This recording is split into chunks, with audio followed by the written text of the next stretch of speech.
1988 সালের 25শে নভেম্বর জাপানের সাইতামা প্রদেশের মিসাতো শহর। মাত্র 17 বছরের এক মেয়ে জুনকো ফুরুতা। আর সে তার পার্ট টাইম কাজ শেষ করে সাইকেল দিয়ে বাড়ি ফিরছিল। তার মনে ছিল অনেক স্বপ্ন আর আইডল সিঙ্গার হওয়ার ইচ্ছা। আর সে গ্রাজুয়েশন ট্রিপের টাকা জোগাড় করার জন্য সে একটি পার্ট টাইম জব শুরু করে। আর তার সাথে ছিল তার নতুন জীবনের ছোট ছোট পরিকল্পনা। আর সেই দিনে সেই সাধারণ রাতটি বদলে দেয় তার জীবনকে আর নিয়ে যায় একটি অন্ধকার নরকের দিকে।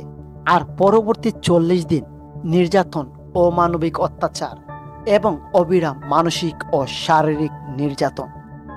আর মাত্র 44 দিনে 100 বারেরও বেশি গণধর্ষণ এবং শেষে এমন একটি পরিণতি যা জাপানের ইতিহাসে সবচাইতে ভয়ঙ্কর যুব অপরাধ।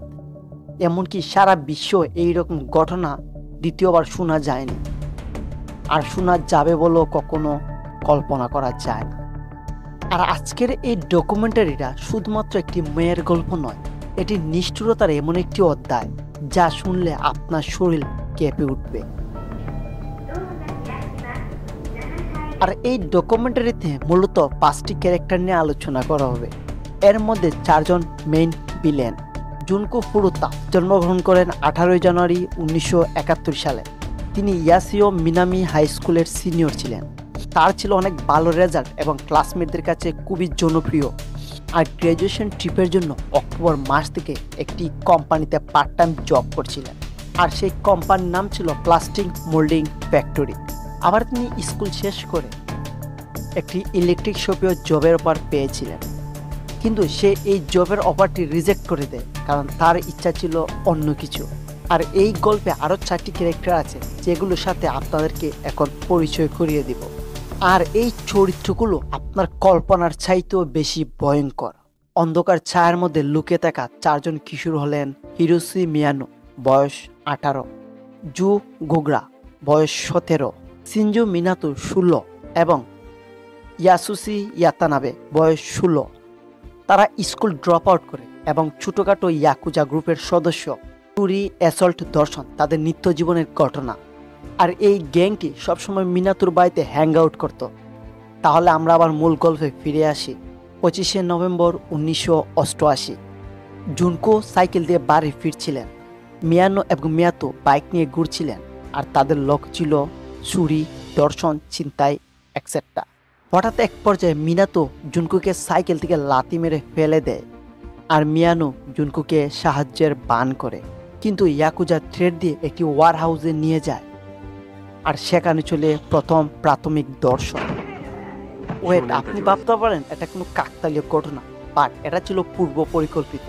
কারণ মিয়ানো জুনকোকে স্কুল লাইফে কয়েকবার প্রপোজ দিয়েছিল, আর প্রত্যেকবার সে এই প্রপোজালকে রিজেক্ট করে দেয়। আর এটা মিয়ানো খুবই পার্সোনালি নিয়ে নেয়। আর মূল ঘটনাটা ছিল এই জিত থেকে। তাহলে আমরা আবার গল্পে ফিরি। মিয়ানো গোগরাকে ফোন করে ব্রেক করে, কিন্তু গোগরা বলে ছাড়িস না। পরের দিন অর্থাৎ 26শে নভেম্বর জুনকোকে মিনাতোর বাড়ির 2য় তলায় বন্দি করা হয়। আর এখান থেকে শুরু হয় 40 দিনের নরক। আর 26 থেকে 27 নভেম্বর শুরু হয় গ্যাং র্যাপ। আর ওই দিন যোগ দেয় গোগরা, মিনাতো, ওয়াতানাবে। আর ওই সময় জুনকো তার পরিবারকে ফোন করে বলে, আমি পালিয়ে গেছি। ওয়েট, এখানে একটা টুইস্ট আছে। আসলে জুনকোকে তারা বাধ্য করেছিল তার ফ্যামিলির ভয় দেখিয়ে। আর মিয়াতো বুঝতে পেরেছিল যে এটা পুলিশ কেস হলে অনেক বড় একটা ঝামেলা হয়ে যায়। আর এই ঝামেলা থেকে বাঁচার জন্যই মূলত এই ঘটনাটি। আবার অপরদিকে জুনকোকে মিনাতোর গার্লফ্রেন্ডের বান করাতে বলা হয় যখন মিনাতোর বাবা মা করে থাকে, কিন্তু তারা হস্তক্ষেপ করে না তাদের ছেলের বয়ে। আর তাদের ছেলে ছিল গ্যাংয়ের সদস্য। আর এইটুকু আমরা পরে এক্সপ্লেন করব। 28শে নভেম্বর আবার নাকামুরা এবং ইহারা যোগ দেয়। আর জুনকোকে 100 বারেরও বেশি দর্শন করা হয়। মিয়ানো তার পাবিকে হার কেটে জেনিটাল এরিয়ায় ম্যাচ চালায়। আর জুনকোর চিৎকার কেউ শুনে না। আর বাহির থেকে সবকিছু স্বাভাবিক। First week December. জুনকো পালানোর চেষ্টা করে, কিন্তু এই গ্যাং খুব সহজেই তাকে ধরে ফেলে আর পালানোর চেষ্টা করে তার মুখে পাঞ্চ ও লাইটার দিয়ে পুরানো হয়।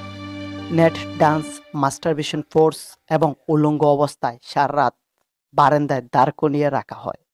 অবজেক্ট ইনসারশন, বোতল ও রড ব্যবহার করা হয়।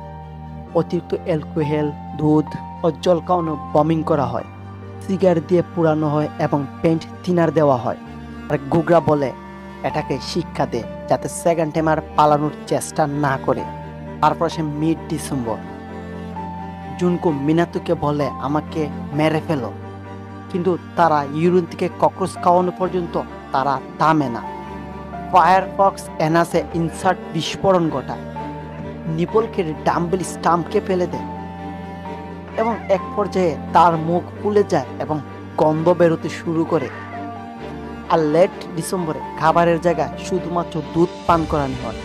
আর তখন থেকে জুনকো হাঁটতে পারে না, বাথরুমে গেলে ত্রল পড়ে। কিন্তু ওই সময় একটা টুইস্ট হলো, তারা আরেকটা মহিলাকে দর্শন করে। কিন্তু তখনও জুনকোর কেসটি গোপন থাকে।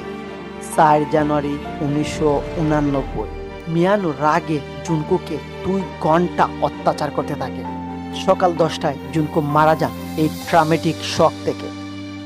আর তারা এই দেহকে একটি প্লাস্টিক ব্যাগে রেখে কংক্রিট এবং সিমেন্ট দিয়ে ঢাকা দিয়ে একটি কনস্ট্রাকশন সাইটে ফেলে দেয়। আর ওই দিনটি ছিল 5 জানুয়ারি।